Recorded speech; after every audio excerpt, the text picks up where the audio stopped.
আপনাদের কাছে কিছু বলতে চাই। আপনারা জানেন আমি কবি। রবীন্দ্রনাথ, শেক্সপিয়ার, এলিয়টের মতোই আমিও কবিতা লিখি এবং মূলত কবি। কবিতা আমার নেশা, পেশা ও প্রতিশোধ গ্রহণের হিরণ্ময় হাতিয়ার। আমি কবি, কবি এবং কবি। কিন্তু আমি আর কবিতা লিখব না। পল্টনের ভরা সমাবেশে আমি ঘোষণা করছি, আমি আর কবিতা লিখব না।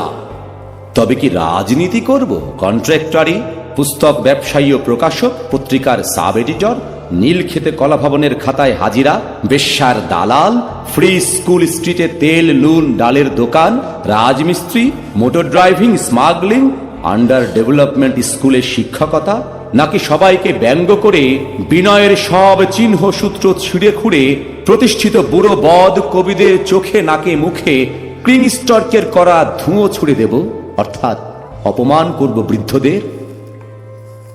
আপনারা কেউ বেশ্যাপাড়ায় ভুলেও যাবেন না। এরকম প্রতিশ্রুতি দিলে বেশ্যার দালাল হতে পারি, রসোন্মত্ত যৌবন অবধি একা একা। আমার বক্তব্য স্পষ্ট।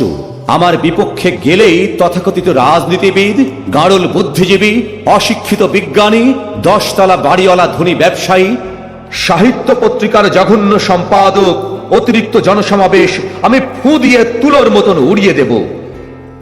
আপনারা আমার সঙ্গে নদী যেমন জলের সঙ্গে সহযোগিতা করে তেমনি সহযোগিতা করবেন। অন্যথায় আমি আমার ঘিয়া পাঞ্জাবির গভীর পকেটে আমার প্রেমিকা এবং আমরি বাংলা ভাষা ছাড়া অনায়াসে পল্টনের ভরা ময়দান তুলে নেব। ভাই সব, চেয়ে দেখুন, বাংলার ভাগ্যাকাশে আজ দুর্যোগের ঘন ঘটা। সুনন্দার চোখে জল, একজন প্রেমিকার খোঁজে আবুল হাসান